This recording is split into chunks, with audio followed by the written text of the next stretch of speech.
afternoon, everyone, and thank you for joining us once again for the latest in the Geotalks Express series. This session is going to be about using LiDAR for archaeological research. Today, we're going to be joined by a special guest. Forrest Briggs from LiDAR USA is going to be sharing some of the work that his company has done in various parts of the world. So, Forrest, are you with us today? I am, David. Thanks for having me.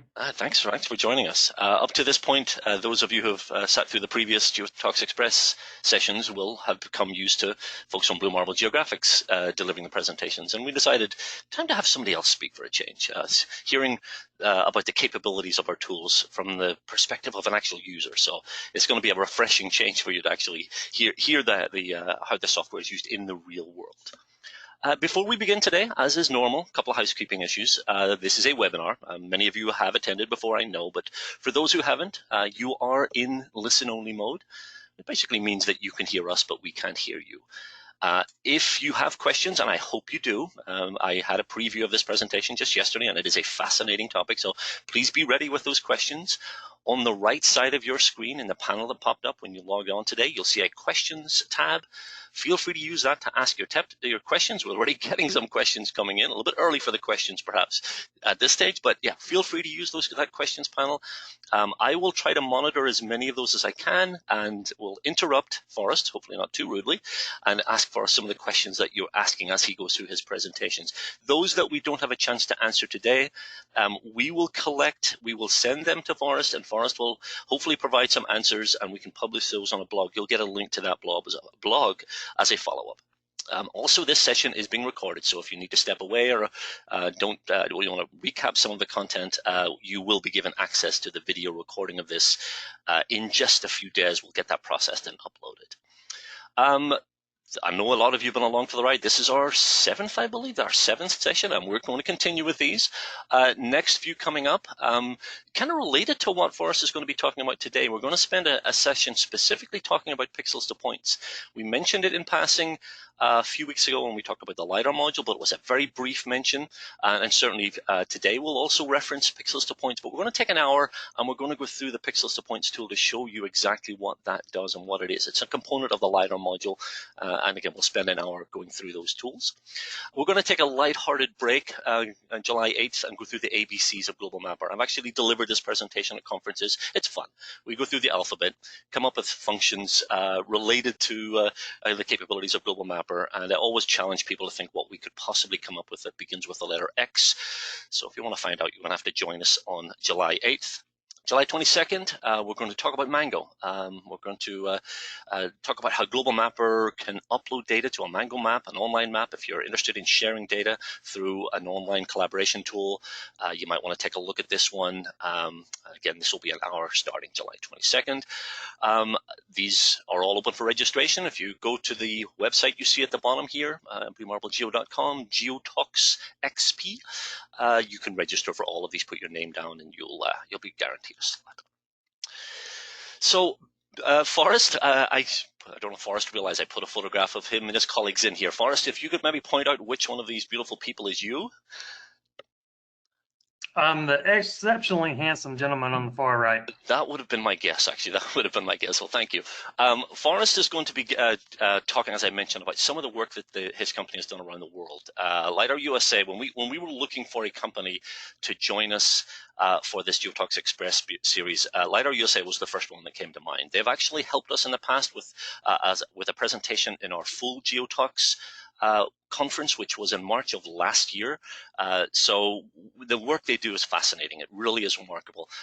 I tend to live in a very hypothetical world. My world is just showing people how the software tools work. To actually see those applied in the real world, and especially in a field that's as interesting as Forrest will show us, it is really an eye-opening experience for me. So Forrest is going to be joining us. Just to give you a little intro to Forrest, he graduated with a bachelor's degree in accounting and a master's in business administration with an emphasis on healthcare.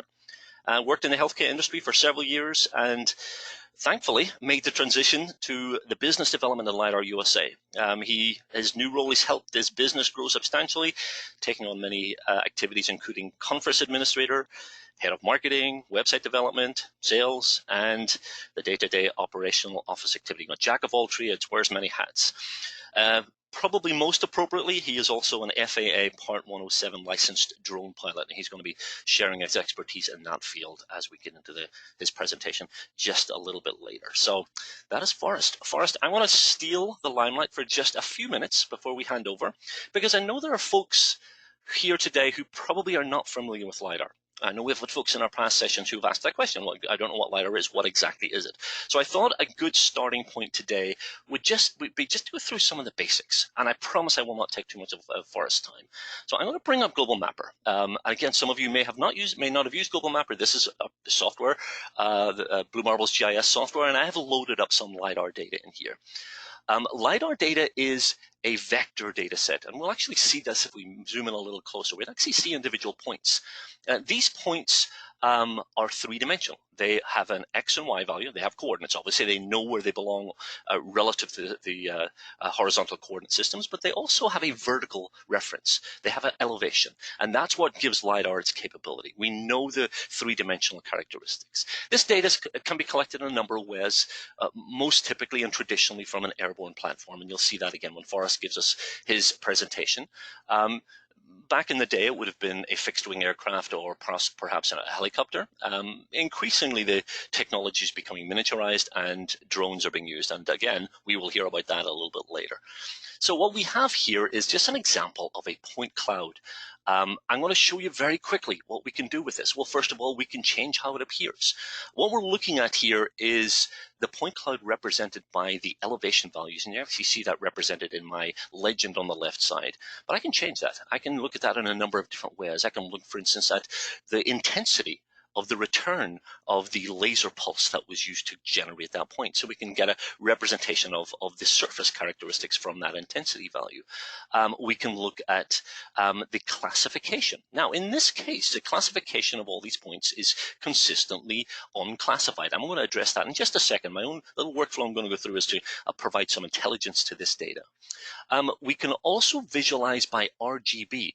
Red, green, blue. Now, we don't have any RGB here, so what I'm going to do very quickly, and I think, again, Forrest will reference this a little bit later, so I thought it might be a good idea to show this in action. I'm going to turn on some underlying imagery. This is just an aerial image on sitting on top of which is my point cloud, and I'm simply going to apply the colors. It's a very simple process so that confirming that 2.8 million points now have RGB values. We now have a colorized version of that point cloud. I'll turn off the image and you can actually see the point cloud now. It looks like a photograph. It looks realistic, but it's still a point cloud. We're still seeing the individual points. We can pop this up in 3D. We can look at the 3D view. Now, one of the things I'm noticing here when I look at it in 3D is we've got a couple of outlying points, and this is not uncommon to have these anomalies in the data, these noise points. So when I'm at my little workflow in a minute, I'm going to address these issues. How do we get rid of those? I believe there's some underneath the surface as well. Yeah, right over here.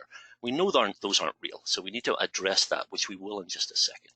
So the point cloud, the LiDAR data is a raw material.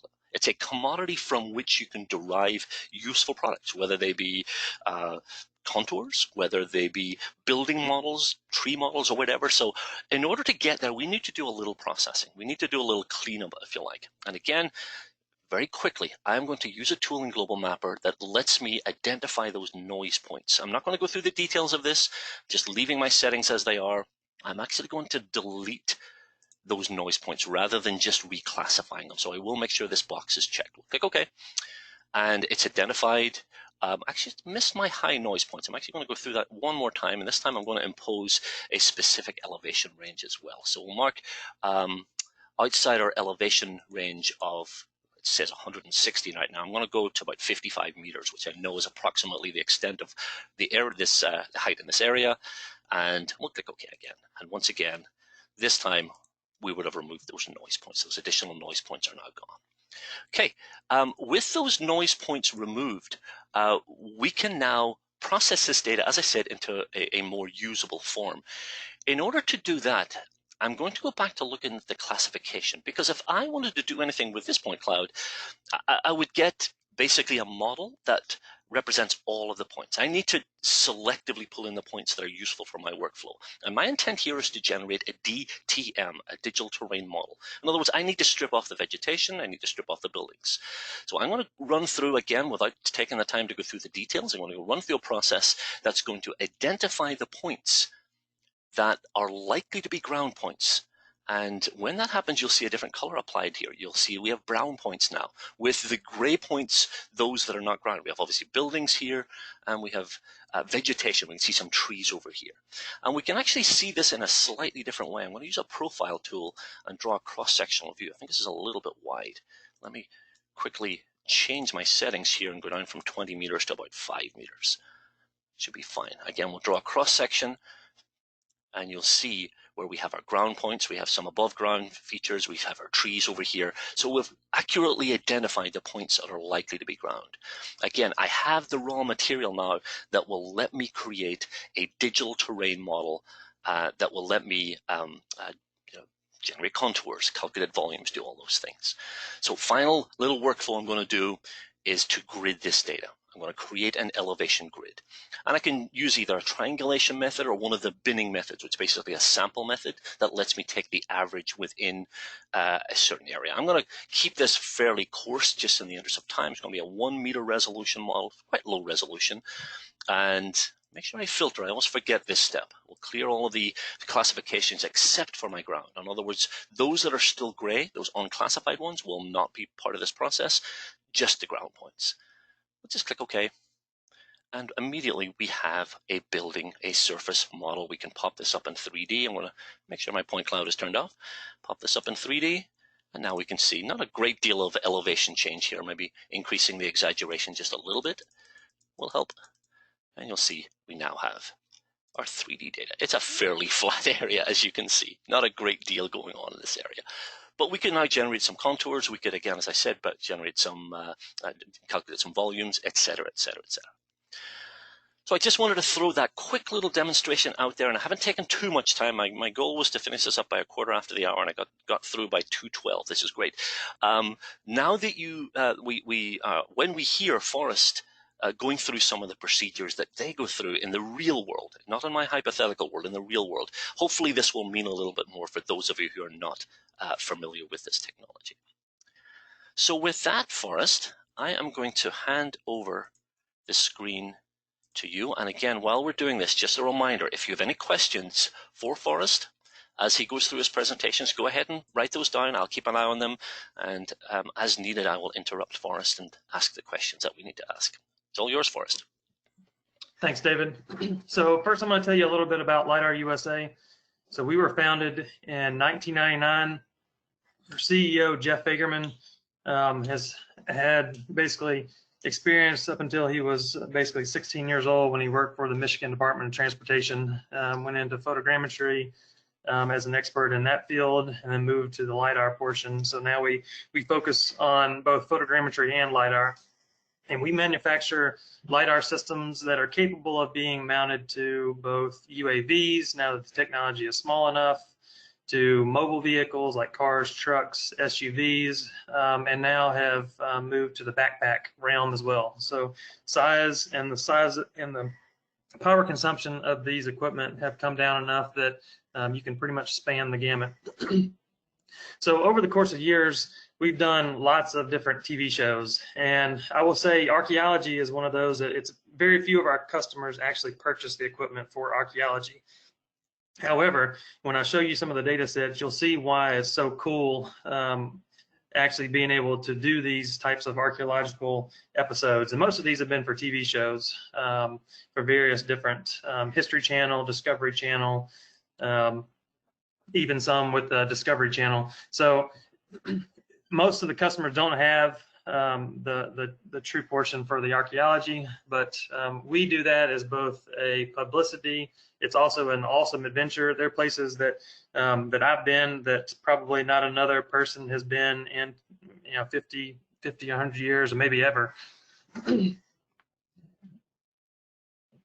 see. So first, I wanted to talk about our first adventure, which is the Uxmal pyramids in the Yucatan. So this is in the Yucatan Peninsula in Mexico, and this was a cultural heritage project. This wasn't actually for a TV show, but the Mexican government had some destructive portions in the Yucatan, and part of this particular project, they wanted to make a digital record of it so it would never be destroyed. So we went and scanned in Uxmal this 25-acre site, so you can see the cities that it's close to, and basically to create a digital model of this whole environment so they could do both preservation as well as to share this with people who couldn't visit the site. So this was the project area, and just kind of an overview of both the photogrammetry, the unclassified data, as well as the classified bare earth model. So we have a couple of systems, and the most popular ones are ones that have both LiDAR and photogrammetry being a part of them. So we scan this particular area with both a camera and a LiDAR, and we use the global mapper tool, pixels to points, to be able to create the ortho and then the DTM for the actual imagery portion. And LiDAR is very difficult to visualize from both a consumer standpoint as well as a layperson. It's just very difficult to visualize. So having the imagery on it helps with that portion. So we were able to take that and then drape it over using Global Mapper over the LiDAR data that we collected. So this was a roughly 25-acre site. We scanned it in one mission. So basically it was a 12-minute flight. The average point density was somewhere around 200 to 300 points per square meter. And the imagery was collected at a 0.1 foot GSD. So when you collect the LiDAR data, you get points both on the tops of the trees, in the tree itself, and then on the bare earth. And we use I use the auto classification tool in Global Mapper to be able to do that. And then I go through and do the line profile that we showed you a minute ago to clean up any of those stray points, because like LiDAR, every single point has an X, Y, and Z, and sometimes they are in and amongst what you don't want. So this was a scan after we had auto classified it. So you see lots of buildings, and I'll just go back and show you. The whole area is tree covered. There are very few portions of it are actually visible to the naked eye. And once you do the bare earth model, there are pyramids and structures that are not seen from the aerial imagery. And a couple of the cool sites that we did. So this was the Nunnery Quadrangle, which is basically, it was their temple that they basically held their meetings and whatnot. This was part of the whole Mayan cultural presentation that kind of disappeared actually when Christopher Columbus landed around 1600. Most of these sites completely were abandoned. A couple of the other ones. So this is the site that you can actually see straight when you come onto the project. So it's already been preserved as much as it can. So this is the Pyramid of the Magician. And there's a couple of movies that have shown what they've done on the Magician Pyramid. But it's 117 feet. And the scanner that we used was our Snoopy A series. So it has the ability to fly basically at 120 meters. So you were able to fly above all of these structures, still capture both imagery and LiDAR in the same mission, and capture basically 25 acres in one single flight. And through both our software as well as Global Mapper, we had a classified bare earth model, both imagery as well as LiDAR, roughly within a few hours after the collection. So it's an extremely fast process. This particular one has a 3 centimeter accuracy, it has 8 lasers, and it has 2 returns. And it's, it can be used for both backpack scanning as well as UAV scanning. Very good for the 1 foot contour maps. Forrest, we have a couple of questions here. Sorry to interrupt, but before they get out of hand here, I've got to read them as they're coming in. Someone is asking, and I know this is a question we've had a lot as well, what would you say are the advantages of LiDAR against photogrammetry and vice versa? So when you use photogrammetry, they each have their place, and I don't think they necessarily compete with one another. But if you want to be able to measure the topographical area underneath the tree canopy. The only two ways that I know how to do it are one with LiDAR and two with boots on the ground survey. So if you want to be able to actually get a map underneath the tree canopy to get a topography map, LiDAR is really the only option outside of a boots on the ground survey. And that could take, in a 25-acre site in the jungle, it could take weeks to do even a 25-foot grid survey, whereas the LiDAR does it in basically 10 or 12 minutes. Yeah, and we do get that. And obviously, photogrammetry is an image analysis function, whereas LiDAR is actively collected data. So, yeah. Next question here. So somebody's asking about the point density. I think you already mentioned the point density and the time to fly for that Uxmal area. And maybe a reminder of what that... So the point density for this particular project averaged out to around 200 to 300 points a square meter. We normally fly at about 7 meters a second, and that gives you a really nice coverage area. This particular project was basically done in 12 minutes. Oh, excellent. Okay. And somebody asking about the channels. You see on the slide here, it says 8 channels. What is that? What does that equate to? Or what does that mean? So the 8 channels, it also terms the 8 lasers. So you have single laser systems and you have multiple channel laser systems. And it just depends on what type of project you're doing as to which one would be more beneficial. But it basically means each of them have a different angle of incidence. So if you only have one laser, if it hits an object that it can't bounce back on, then that is the point that it only returns. Whereas if you have a multiple channel laser, multiple lasers in different angles, you're able to both see through the leaves, around the vegetation, and in this particular instance, 8 different possibilities. Okay, great. Yeah, we'll keep those questions coming in, folks. We'll ask them when we can. Thank you, Forrest. So this one, I was just basically showing the other capabilities of the system. It can be either backpack or vehicle mounted.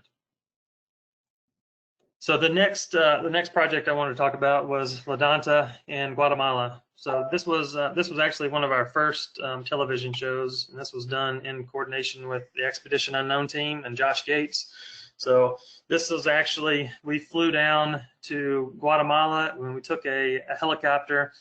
Let's see, it was a 3.5-hour ride from the next largest city, and then we hiked for basically 12 miles to get to this project, as that was the closest clearing available. And this particular project was one, as you can see in the map, it's on the Mexican border with Guatemala. It's hardly ever been discovered, and they actually found it using high altitude LiDAR several years ago, but no one had actually gone in and done a really detailed scan of the pyramid as well as the surrounding areas. And that's what we did for this particular TV show. We always get asked, well, can LiDAR penetrate vegetation? And I kind of mentioned that before. That is really what the bread and butter of what LiDAR is capable of doing. It's an active sensor. It has the ability to see through the vegetation. And really any vegetation, it doesn't really matter what it is. As long as light can see down through it, then the laser can. And it doesn't really matter how dense.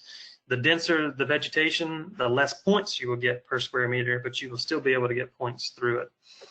So this is a project site that we did. This is just using Google Earth imagery just to show you what the area looks like. It's basically jungle.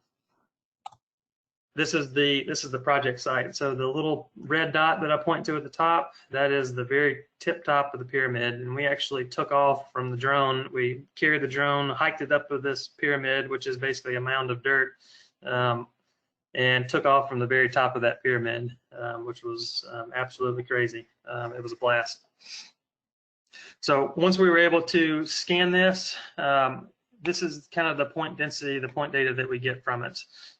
So it's a lot of points, and if you just looked at it normally, you would think this is just another hill that's that's available until you strip the vegetation back. I'm not going to show the video because it's going to take a bit of time, but this is the raw footage of a video that we took that shows it's extremely dense vegetation. We had to use machetes to be able to climb up to the top. It was that dense.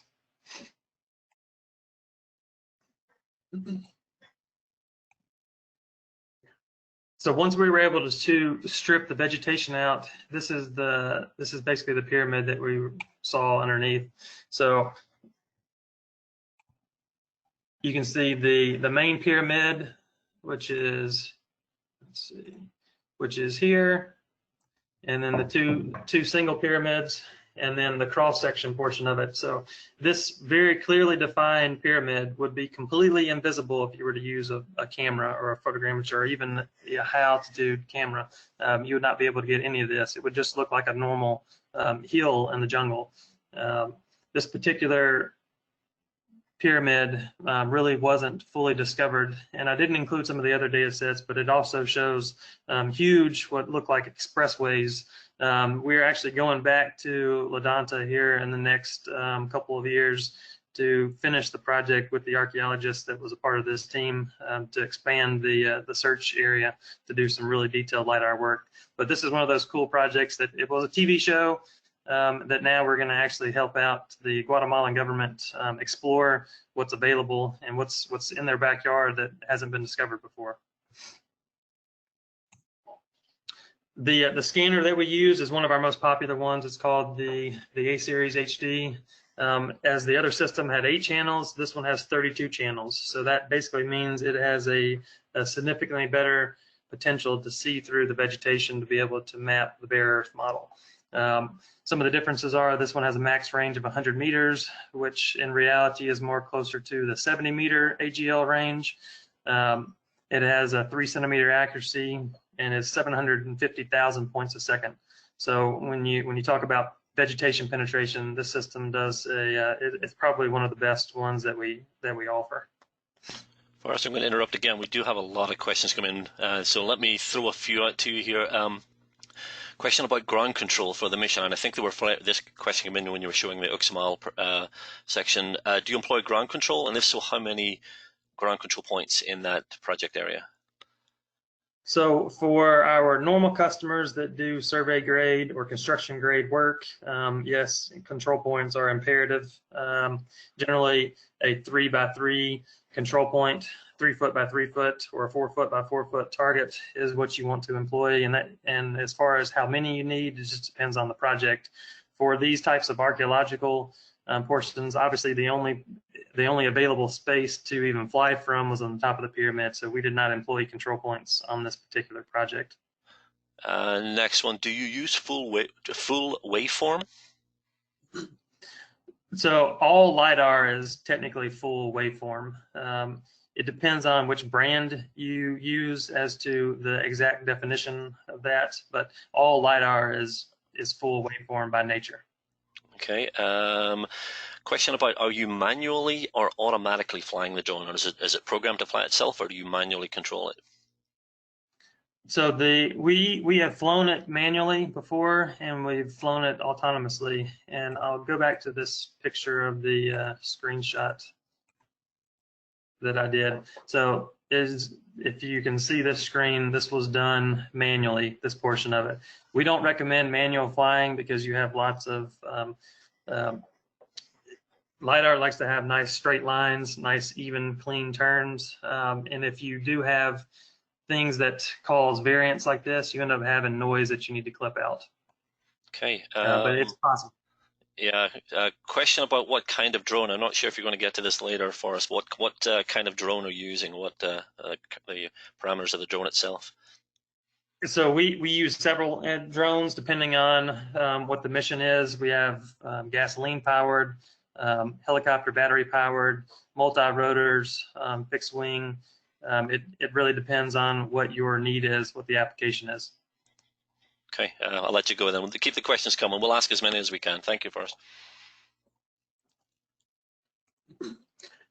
So one of the other cool projects that we did was actually right close to our backyard. So in Pensacola Beach, Florida.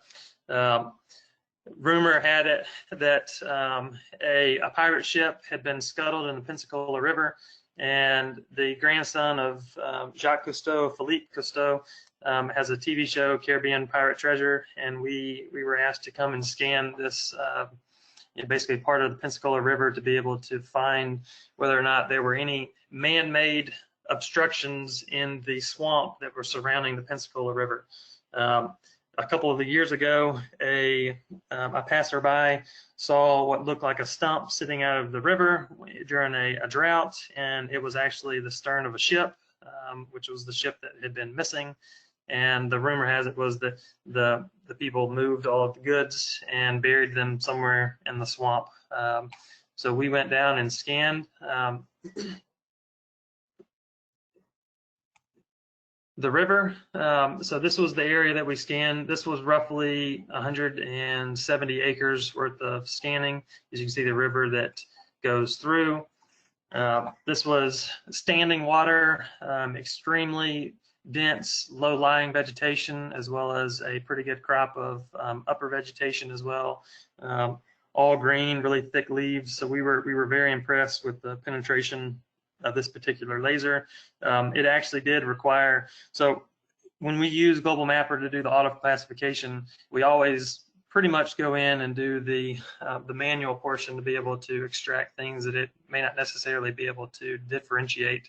When you have standing water and lots of low-lying vegetation, that's one of those things that you pretty much have to go in and manually do some classifications to. It's probably the worst type of classification that you can come across. So this was the raw LiDAR point cloud. And once we use the classification tool in Global Mapper, this is the data set that we got out of it. And as you can see, so the boat was found somewhere in this turn here, and there was a large topographical area that was just south of it that showed promise as a man-made structure.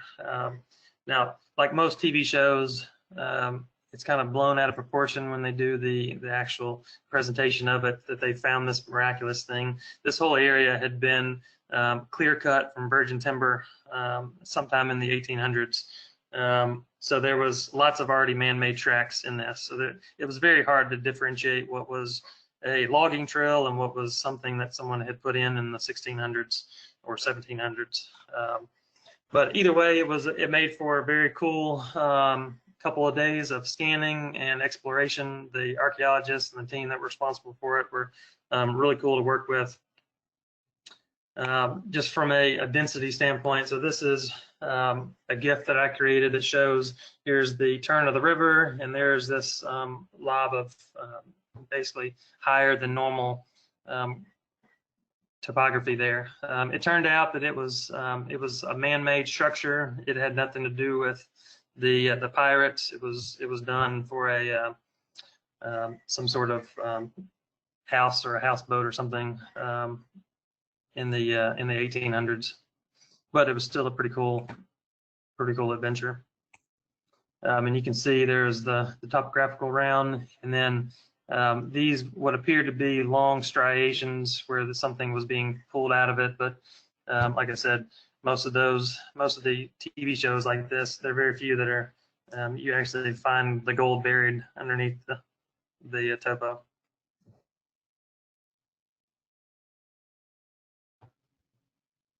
Do you have any questions? Sorry, Forrest, I was muted. There's quite a few coming in here. Somebody's asking about bathymetry. Quite a few actually questions on bathymetry. Shallow lake, I guess. How effective would this technology be for that type of application? So we use red lasers. Green lasers are commonly used for bathymetry projects. We don't, right now, we don't work with the green laser systems. They generally are quite expensive and have very specific use cases, meaning the water has to be extremely clear, the Secchi depth has to be a certain, you can't have a lot of turbidity in the water. It has a very limited scope of application. So generally what you would do is you would combine, because LiDAR has, every single point has an X, Y, and Z, you would combine that with some sort of hydrology or sonar type of work that you'd have done from another project.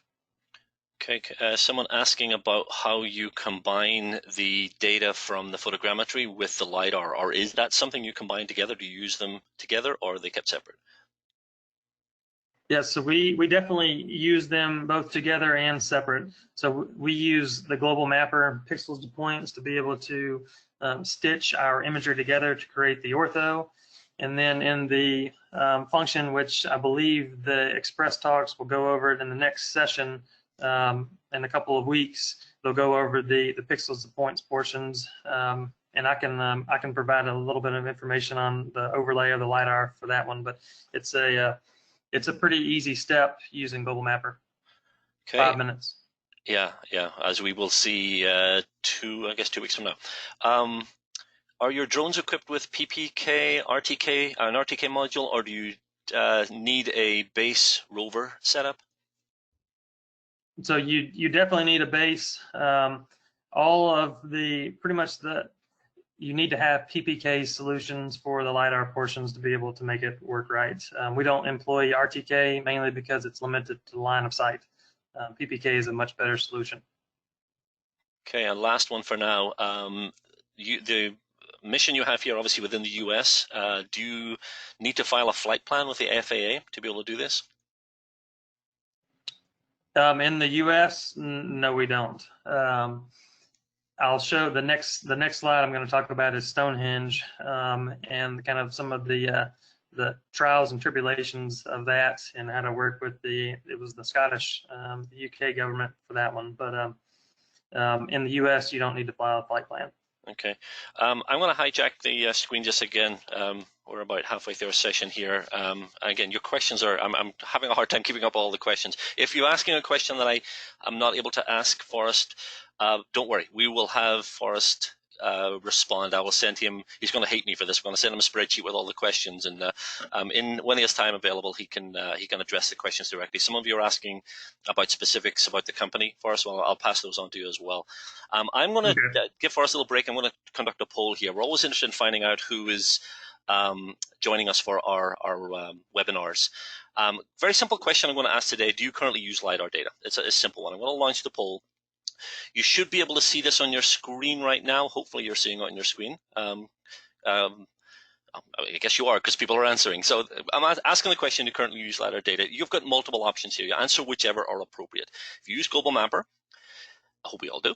If you use the LiDAR module specifically, if you're using other software, and it's quite likely that a lot of you are using multiple applications, or if you don't currently use LiDAR data, and this is always very surprising to me, and even now I'm seeing the results coming in, how many of you are here to find out about LiDAR who do not use it currently. So I'll give you about 10 more seconds to fill in your responses. I will close the poll, and then I will share it with you all so you can see who you're sharing your session with today. So just a couple more seconds, and we'll go ahead and close it. Okay, let me share this, and you'll hopefully be able to see this on your screen. Most of you are using LiDAR in some way, shape, or form. A few using Global Mapper, a few using the LiDAR module as well. It's interesting, we have more using the LiDAR module than using Global Mapper. That's okay.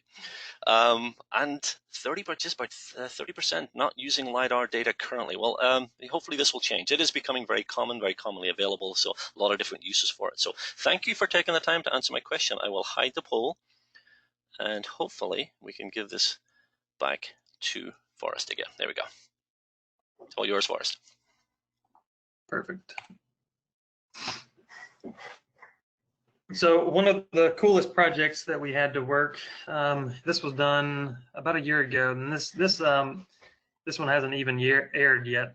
But we were asked to scan Stonehenge, and first the project included both the UAV scan as well as a helicopter scan, and just logistics. We did have an employee that was based in Scotland at the time, and he had the necessary approvals, but it ended up being, from a logistical standpoint, easier to mount the system onto a helicopter. So I kind of mentioned that before, the multi-use capabilities of our system, what they can and can't do.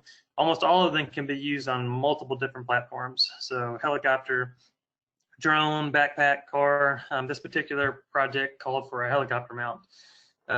But one of the things that is most important, and if you guys don't know who Megan Fox is, she's been in lots of TV shows, but the latest series that she's doing is called Legends of the Lost, and she goes and explores things that are basically lost to time.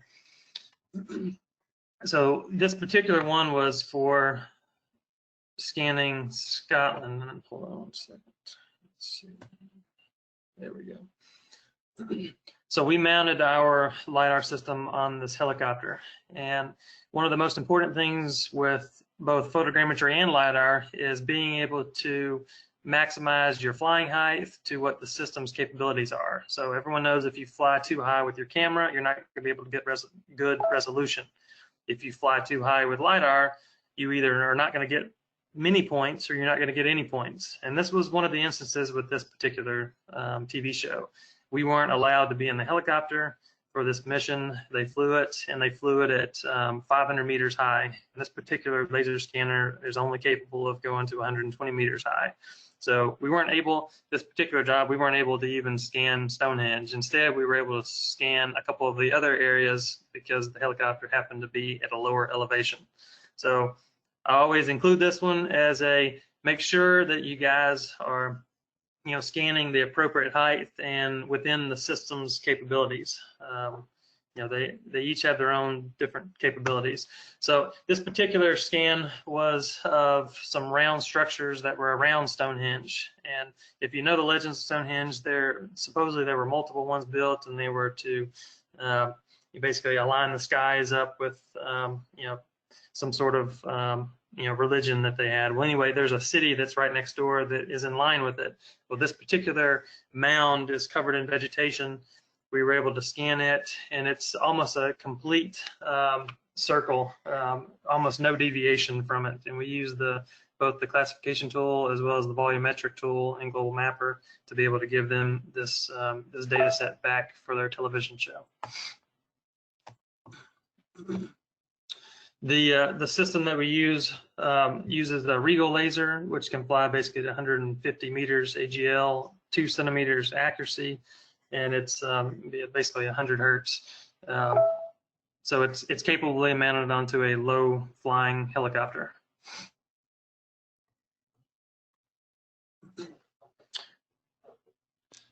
Just while you're transitioning for us, another couple of questions. Just trying to catch up here with some of the ones we hadn't a chance to look at before.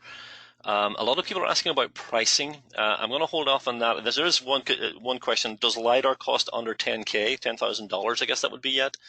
I don't know if we can answer that one. But in terms of actual pricing of your hardware, I'm going to suggest maybe you could contact the folks individually if you have questions on pricing. Okay. But question we will ask, does LiDAR cost under 10K yet? No. Okay, that's an easy answer to that one. Can you collect imagery and LiDAR at the same time? Yes, so almost all of these projects that I've shown you were flown with both imagery and LiDAR at the same time. And like I said, all of our customers, we always recommend that they purchase the Global Mapper module, both the regular Global Mapper and the LiDAR module.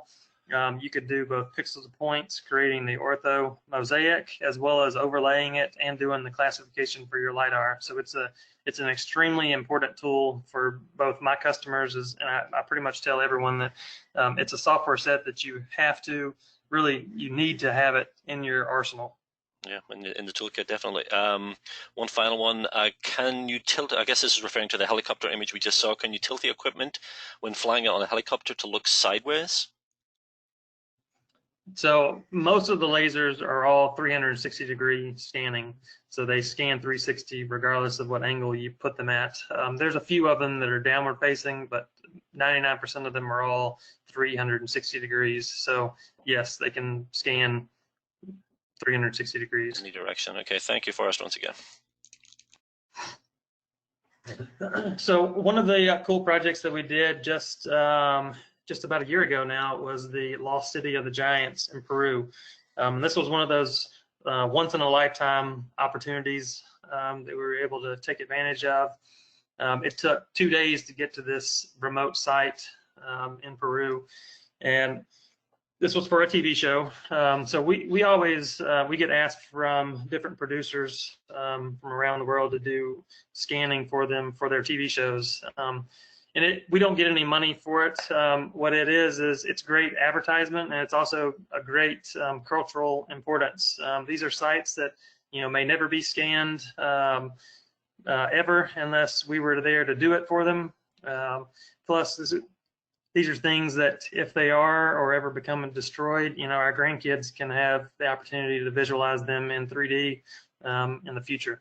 So this particular one was the history was there was a race of giants that lived in South America, and they built these massive cities in the jungle, and then over the course of time, they basically were lost to time. And we went and explored them, and they're very sophisticatedly designed down to the sewer systems. Supposedly, you know, these people were in the history books, they're not seen as very intelligent, but if you look at the archaeological evidence, they were very intelligent. The cities were amazing, and they were, you know, I don't know if they were actually, you know, the city of the giants, or they were even giants, or if they were large, but the data that we got there was extremely cool. I mean, they definitely built advanced cities. So this was a couple of scans that we did. This is a pyramid structure or some sort of temple that's in the vegetation underneath. So we flew this with both imagery as well as LiDAR, and we're able to use the pixels to points to create the ortho, and then overlay that over the LiDAR, and then do the bare earth model. And then you can drape the bare earth model over the LiDAR, over the imagery, to be able to get a colorized bare earth model, which can be important for archaeological preservation. So I always show, I think the Global Mapper classification tool is probably one of the best on the market. It does great with both wet environments as well as steep environments, as well as structures that are man-made. So this was the topo map that we created. This was roughly 100 acres. This particular scanner was a high-end scanner, so we were able to scan basically 120 acres in one single flight and get roughly 200 or 300 points a square meter. So it was pretty impressive. It also had a drone that met that capability. If you just looked at this, you would think, you know, that's just a lot of vegetation, a lot of hills. Once you strip the vegetation away, they're very clearly man-made structures. Some houses, some fence rows that were built with stone, even channels to divert water back and forth. All of these were very advanced features in this particular scan that we did. And this one hasn't yet aired yet, so I think we're going to put a couple of videos on our website after it airs to show what kind of the cool things, but they asked us not to show some of the cooler things that we had found, but this particular one they said I could share, and just shows the vegetation and what we were able to discover underneath the tree canopy that was basically lost to time. The particular scanner that we used to do this was the Snoopy Vox Regal, which can go basically all the way up to 350 meters plus. AGL is down in the millimeter range of accuracy, and is basically 2 or 3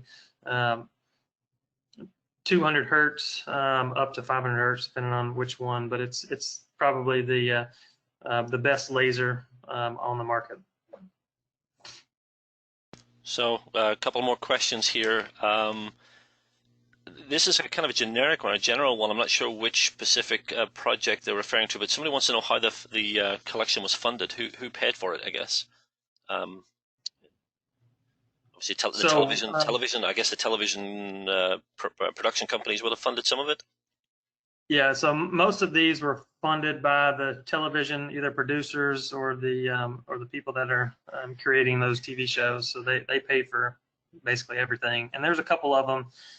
The one in Mexico, we actually did that pro bono because it wasn't for a TV show. So they paid for our flights and things while we were there. But as far as the actual work, you know, I paid my own employees to do this. Okay. Someone's asking what's the name of the company who's presenting. Let me give you another plug. This is Lidar USA. This is Forrest Briggs from Lidar USA. I think you're going to have a contact slide at the end, so if you want some more detail on Forrest Company, you'll stick around and you'll get that. Someone's asking who owns the data. I guess that would relate to who funds it. I mean, is this any of this data available in the public domain, or is it still the property of your company? That's a good question. We always negotiate that we're the owners of the LiDAR data outside of what they use for their television show. And then in the case of the governments that are involved, the Peruvian government, the Guatemalan government, the Mexican government, even done some in Italy and Spain and Switzerland. Most of the times those governments require you to give them the data sets, so they have them somewhere. Okay. So it will depend on the project location. One more for this short break. Again, this is a fairly generic one. How long can you fly? I'm not sure again which of the projects this refers to, but what's the maximum flight duration that's possible?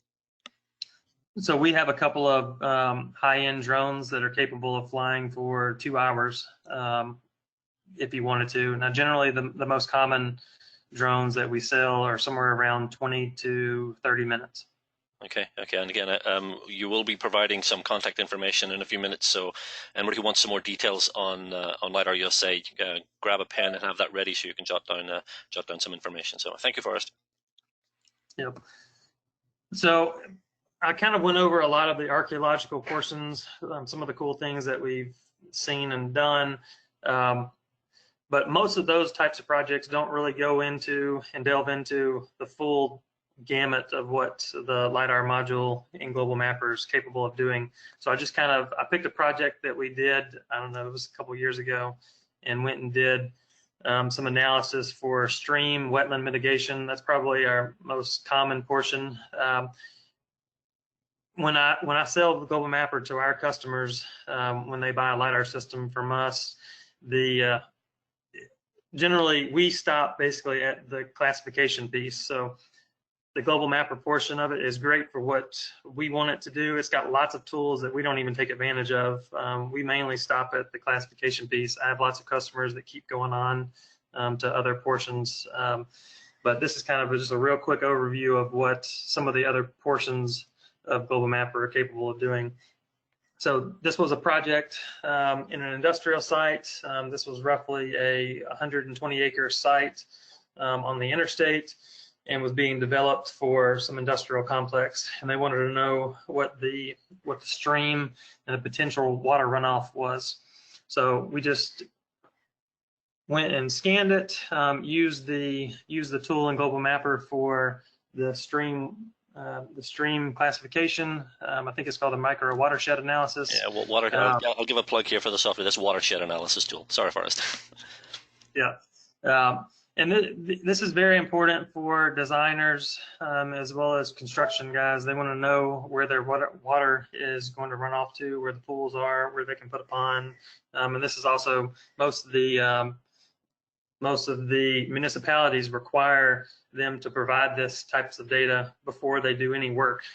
So the Global Mapper module can definitely provide that. It can also do DTMs that are overlaid with that. So you can tell that at some point the terrain that this particular project was on had been terraced, and I assume that's probably they were going to go and either re-terrace it to build whatever industrial project they wanted. But you can see it lines up with the streams that are a portion of this. The other portion is the path profile, which you can also use this to do a further classification of your data, or you can also use it, basically just to see what the topography of this of the area is.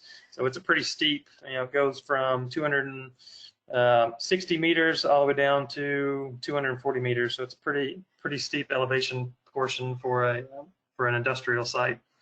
It can also, Global Mapper can also do contours in any interval that you wish. I believe this one is every 5 foot interval. Yeah, roughly. Yeah.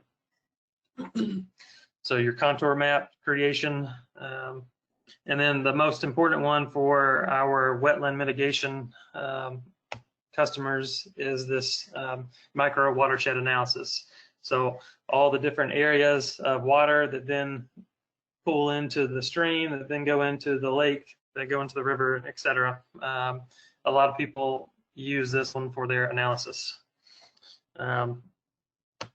That's kind of where I was at. So just briefly for the people that jumped on after the introduction, my name is Forrest Briggs. I'm with LiDAR USA. We've used Global Mapper for, I don't know, probably 6-8 years now, before it was even the LiDAR module or anything else, really. We manufacture LiDAR equipment here in Alabama. and we do both sales, lease, and rental of the equipment. And I have the contact information up on the screen, sales@LiDARUSA.com. Like I said, we've been doing this since Jeff started the company back in 1999, and we've expanded from photogrammetry to LiDAR, and have been creating LiDAR equipment for our customers since about 6 or 7 years ago. And I'd say we probably have 8,000 to 10,000 customers around the world. Excellent. While you still have the mic there for us, I've got a couple more. This is a follow-up actually for the question about flight flight time. Someone's asking about data volume. Obviously, that is another limitation. So when you're flying, you're obviously collecting a lot of data. What is the storage capacity, or what's the maximum storage capacity? Is the specific question. So there really isn't a maximum storage capacity. We use external flash drives for storage of the data. So generally, a 512 gigabyte flash drive can hold, for the normal system, can hold roughly 12 to 14 hours worth of scan data.